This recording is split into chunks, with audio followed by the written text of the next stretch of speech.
Shalom dan selamat pagi untuk kita semua umat-umat Tuhan dan saudara-saudari kita, teman-teman kita yang berada dimanapun pada saat dan ketika ini ya, baik yang ada di kota-kota besar, yang ada di pedalaman-pedalaman, yang ada di desa-desa ya. Selamat pagi untuk kita semua. Selamat bertemu kembali dalam ruangan renungan pagi kita pada pagi hari ini. Ya, saudara dan saudari semua, kita merasa sangat bersyukur karena kita berkesempatan bersama lagi untuk kita dapat saling belajar dan saling merenungkan kebenaran firman Tuhan yang adalah makanan bagi rohani kita. Nah, jadi saudara dan saudari, kita mengharapkan semua kita, umat-umat Tuhan semua, orang-orang percaya, saudara dan saudari kita, ya kita semua tetap di dalam keadaan yang baik, dalam keadaan yang sehat, dalam keadaan yang tetap kuat selalu. Ya, walaupun kita sadar, walaupun kita tahu bahwa kehidupan ini seperti kata orang ya, keadaannya yang silih berganti, namun kita selalu yakin bahwa ketika kita percaya kepada Tuhan bahwa kita tidak menjalani kehidupan ini sendirian, dan kita yakin bahwa penyertaan Tuhan itu selalu ada. Nah, jadi saudara dan saudari semua, bagi melanjutkan renungan pagi kita pada pagi hari ini, ya saya rindu untuk mengajak saudara dan saudari semua untuk datang kepada Tuhan di dalam doa kita bersama. Ya, mari kita berdoa. Tuhan Bapa di surga, di dalam nama Tuhan Yesus Kristus, kami datang kepadamu saat pagi hari ini. Ya, kami datang dengan ucapan syukur kami datang dengan sukacita karena kami tahu, karena kami percaya, dan karena kami yakin bahwa kebaikan Tuhan itu selalu menyertai kami. Nah, bahkan pada pagi hari ini ketika kami bangun dari tidur, ketika kami menikmati nafas hidup yang baru, kami memang percaya bahwa semua itu adalah oleh karena kebaikan Tuhan semata-mata di dalam kehidupan kami. Jadi terima kasih Tuhan atas semuanya. Jadi kami berdoa pada pagi hari ini sebelum kami bersama-sama membaca, mempelajari daripada kebenaran firman Tuhan. Kami datang kepadamu, kami mohon pimpinan, kami mohon pertolongan daripada kuasa-Mu sehingga menolong kami untuk dapat bersama-sama menemukan kehendak Tuhan lewat firman Tuhan yang akan kami kongsikan dan akan kami renungkan bersama. Dan biar lewat semua ini Tuhan, ini akan menjadi satu kekuatan baru di dalam iman percaya kami kepadamu, dan menjadi sumber berkat bagi setiap kami yang mendengarkan dan yang berkongsi bersama, bahkan memberikan kemuliaan bagi nama Tuhan yang meninggikan namamu dan yang akan memperkenalkan kasih, kemurahan, dan kebaikan Tuhan itu kepada semua orang. Terima kasih Bapa, terima kasih Tuhan Yesus. Ini doa kami yang kami naikkan hanya di dalam nama Yesus Kristus, Tuhan dan Juru Selamat kami. Amin. Nah, saudara dan saudari, pada pagi hari ini saya ingin membawa kita merenungkan satu tema yang berbunyi begini: kecenderungan hatimu adalah arah cintamu. Nah, jadi saudara dan saudari, itu memang adalah satu daripada lumrah ya, di mana apa yang paling kita suka, yang paling kita minat, seperti kata orang ya, yang mendapat tempat yang pertama di dalam hati kita, yang paling kita sayang, yang paling kita suka, yang paling kita hargai. Memang hati kita itu selalu ke sana. Jadi maksudnya apa yang paling berarti bagi kita. Jadi hati kita itu memang mau tidak mau itu memang harus selalu memikirkannya. Nah, jadi kita pun kadang-kadang sering bercakap-cakap tentang dia ataupun hal itu. Ya, jadi begitulah keadaannya. Ya, kiranya di mana hati kita itu, di mana hal itu yang sangat-sangat berarti bagi kita. Ya, kita selalu mengingatnya, kita selalu berbicara tentangnya, dan kita selalu berpikir tentangnya dan merenungkannya. Nah, begitulah hakikatnya ketika kita sangat menghargai, menyayangi seseorang ataupun sesuatu. Nah, dia akan menjadi buah mulut kita. Nah, menjadi buah pikiran kita, menjadi buah renungan kita. Ya, di mana-mana pun, ya, dia memang selalu ada di hati, di pikiran kita. Nah, jadi saudara dan saudari semua, untuk itu Alkitab juga menyatakan hal yang sama. Nah, jadi sebagai ayat dasar untuk renungan kita pada pagi hari ini, saya ingin mengajak kita bersama-sama merenungkan ataupun membaca daripada Matius 6 ayat 21 yang berbunyi begini. Karena di mana hartamu berada, di situ juga hatimu berada. Nah, jadi saudara dan saudari, ya memang benar, ini satu kenyataan bahwa seperti yang saya katakan tadi itu, apa yang merupakan hal yang berharga bagi kita, memang hati kita itu cenderung ke sana. Pikiran kita selalu memikirkan tentang itu. Nah, jadi saudara dan saudari, benar ya, tepat, ini adalah satu kenyataannya.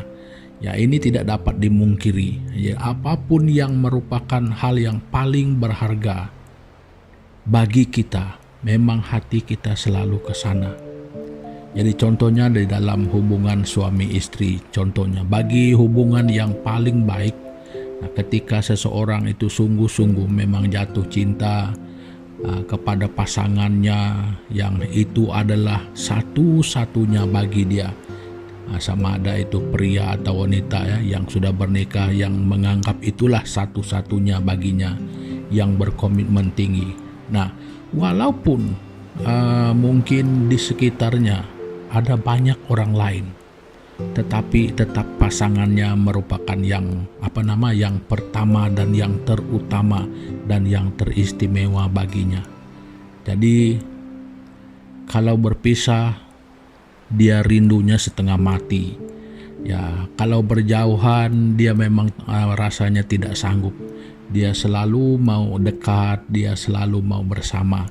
Nah, itu saya katakan di sini untuk memberi satu gambaran bagaimana hati kita itu adalah, kemana kecenderungan hati kita sebenarnya, itulah arah cinta kita. Nah, jadi saudara dan saudari semua, pada pagi hari ini saya mau merenungkan satu hal dari banyak-banyak hal di dalam kehidupan kita. Jadi saya mau bertanya dengan kita. Ya, saya mau bertanya dengan kita. Jadi bukan tujuannya untuk menghakimi kita, tetapi supaya kita diperingati ataupun supaya kita dapat menilai di dalam diri kita secara pribadi. Jadi renungan kita ini adalah untuk kita sama-sama dapat menilai di dalam diri kita, apakah mungkin benar nyanyian yang selalu kita nyanyikan yang berbunyi, ku mau cinta Yesus selamanya. Nah, jadi ini adalah satu ungkapan betapa kita cinta Yesus. Nah, jadi kita akan melihat sejauh mana kebenaran hal itu. Ya, karena Alkitab juga mengumpamakan hubungan dengan Yesus itu, kerinduan kita dengan Yesus itu adalah seumpama kita pandangan kita terhadap harta yang sangat berharga. Nah, jadi mari kita membuka sebagai pembacaan terakhir kita di dalam Matius di pasal yang ke-13. Jadi kita membaca dari ayat yang ke-44 di sana sampai 46. Nah, jadi begini bunyinya. Hal kerajaan surga itu seumpama harta. Nah, seumpama harta yang terpendam di ladang, yang ditemukan orang, lalu dipendamkannya lagi. Oleh sebab sukacitanya, pergilah ia menjual seluruh miliknya, lalu membeli ladang itu. Nah, ayat 45, demikian pula hal kerajaan surga itu seumpama seorang pedagang yang mencari mutiara yang indah. Setelah ditemukannya mutiara yang sangat berharga, ia pun pergi menjual seluruh miliknya, lalu membeli mutiara itu. Nah, jadi ini saudara dan saudari semua menggambarkan bahwa Yesus Kristus itu adalah yang berharga di antara segala-gala yang berharga. Nah, jadi saya ingin katakan juga satu hal, bahwa Yesus Kristus juga, nah ini sangat jelas ya, semua kita tahu dan bahkan banyak yang menghafal, bahwa dia pernah mengatakan, dan Alkitab banyak sekali mencatat hal ini, bahwa hanya Yesus Kristus satu-satunya jalan ke surga. Nah, jadi bermakna agama itu boleh banyak, kepercayaan boleh pelbagai.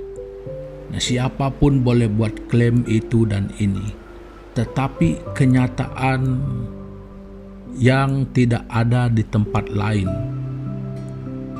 tentang keselamatan hanya di dalam Yesus Kristus, Juru Selamat yang memberi jaminan untuk hidup kekal itu hanya Yesus Kristus.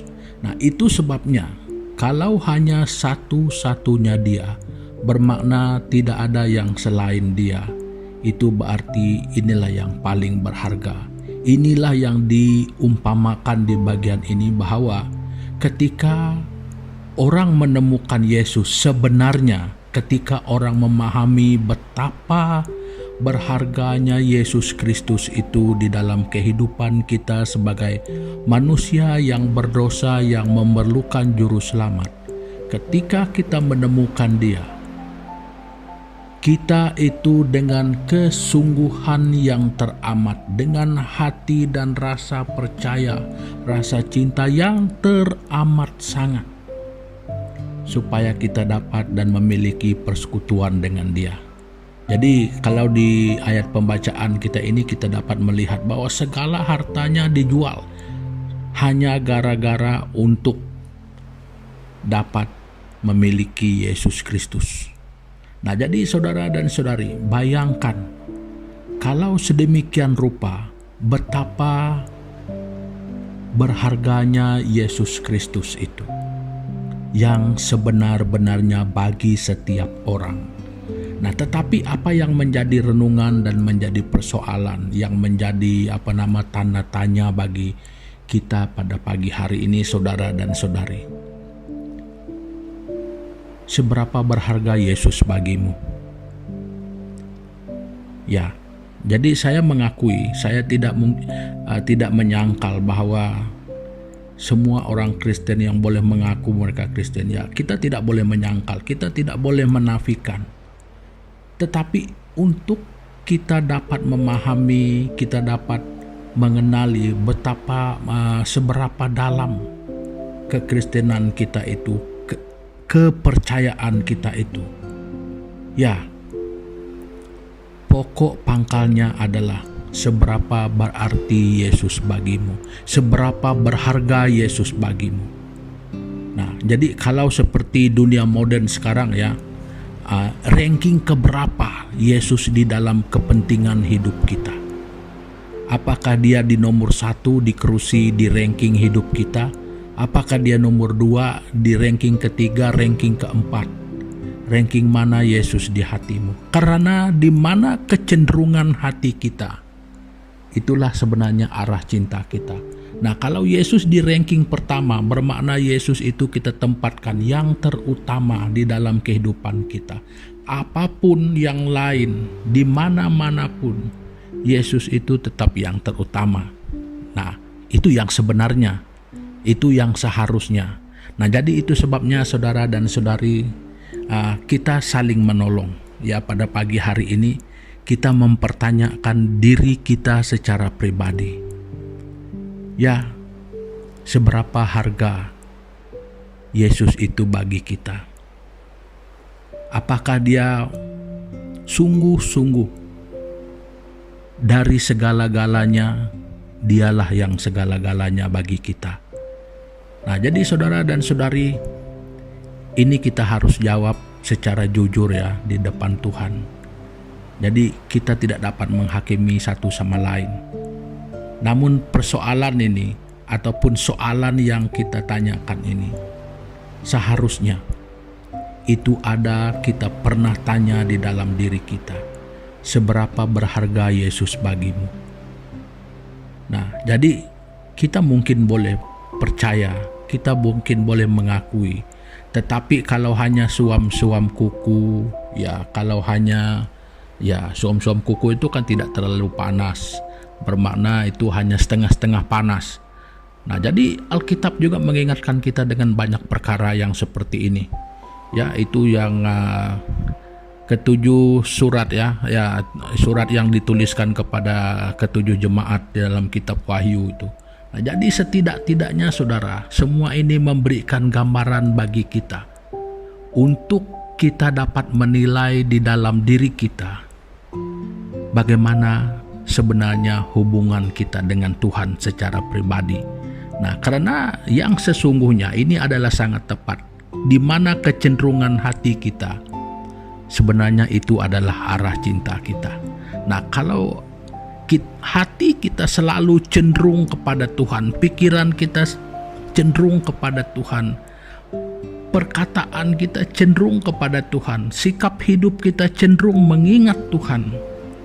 Nah, saudara-saudari semua, itu berarti kita sungguh bisa menyanyi, "Ku mau cinta Yesus selamanya." Nah, jadi kalau itu cuma ungkapan nyanyian tetapi tidak berlaku dalam hidup kita, saudara, ya ini sangat menyedihkan. Berapa kali kita mau menyanyi membohongi Tuhan, ya kalau hal itu tidak sebenarnya demikian.